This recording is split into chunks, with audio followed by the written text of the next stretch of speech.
타인의 잘못을 고치는 일은 거의 불가능한 일이다. 타인의 생각이나 의견은 반박해서는 안 된다.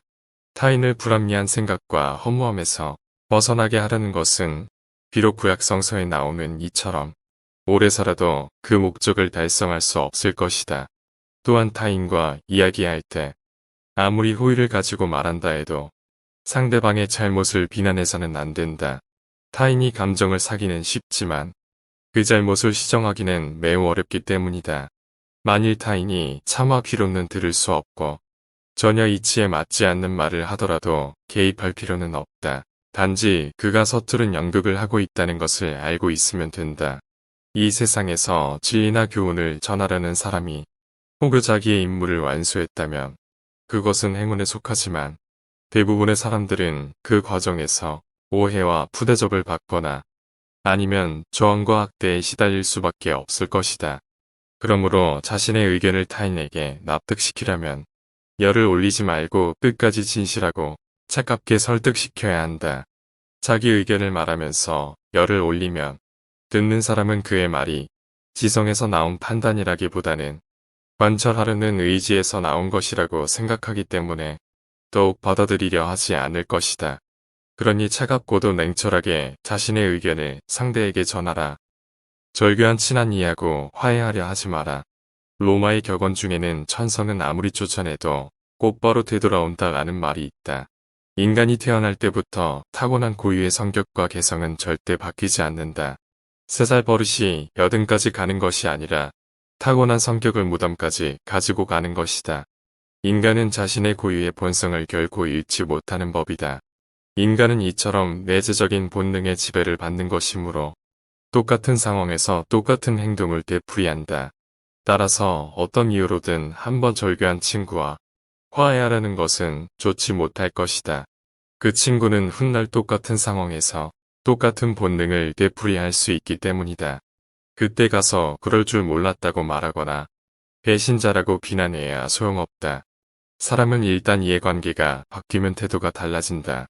따라서 타인의 성격을 파악하게 되면 그 이의 본질을 이해하고 그에 맞춰 대할 경우가 있다. 그리고 타인을 받아들이는 경우에는 그자와의 관계가 틀어졌던 이유와 함께 받아들인다는 것을 명심해야 한다. 광물학자가 광물의 표본 자료를 가지고 물질의 특성을 표기해 주는 것처럼 앞으로 우리는 사람을 대할 때 우리가 관계를 맺고 있는 다른 이들의 성격적인 특성을 마치 광물의 본래 특성처럼 분류해 둘 필요가 있다. 그 이유는 사람의 성격은 변하지 않기 때문이다. 비밀을 고백하면 비밀의 노예가 된다. 개인적인 비밀은 본인의 가슴 깊이 숨겨두어야 한다. 아무리 친한 이에게도 객관적인 자기 모습만을 보여주는 것이 좋다. 주관적인 입장에서는 친한 이도 역시 남이기 때문이다.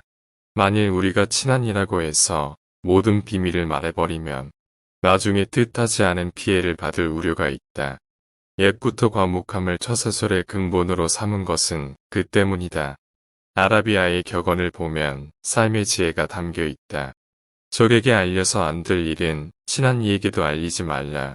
비밀을 지키면 비밀의 주인이 되지만 비밀을 고백하면 비밀의 노예가 된다.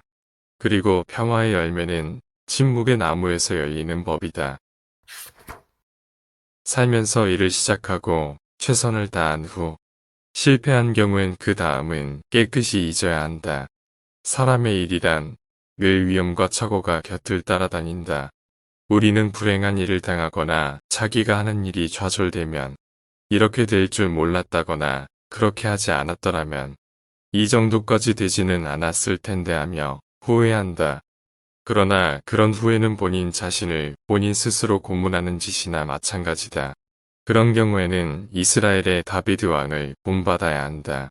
다비드 왕은 어린 왕자가 병들어 누워 있을 때 야훼에게 낫게 해달라고 간절히 기도를 드렸지만 왕자가 죽자 그 후 몸을 일으킨 후에 기분을 전환하여 조금도 회한에 잠기는 일이 없었다. 그러나 성격상 좀처럼 체념할 수 없는 사람이라면 자신의 이성에 호소하며 우리 인생이란 숙명적으로 피할 수 없는 운명이 있다는 것을 인정해야 한다. 질투는 부도덕과 불행의 가시를 품고 있다. 질투는 인간의 자연스러운 본능 가운데 하나지만 인간사 불행의 불씨를 품고 있는 것이다. 그래서 옛부터 질투는 우리들의 행복을 가로막는 적이자 죄악으로 간주되어 왔다. 우리는 가능한 한 질투라는 본능을 우리 인격에서 잡초처럼 뿌리 뽑아야 한다. 세네카는 자신의 소유에 만족하고 이를 즐기려면 남들과 비교하지 말고 자기보다 더 잘 살고 더 많이 가진 자를 부러워하고 그에 아파하는 사람은 결코 행복할 수 없다고 말하면서 행복하려면 자기보다 못한 자가 얼마나 많은가를 생각하라고 충고했다. 사람은 늘 위보다 아래를 보고 살아야 한다. 자신보다 행복해 보이는 사람이 있다면 실제 정말 그런 것인지 아니면 불행을 감추고 사는지 의심해 보아야 한다. 사람이 자신을 위로하는 가장 빠른 방법은 자신보다 불행한 사람을 보는 것이다. 단조롭고 단순함이 행복에 이르는 길이다.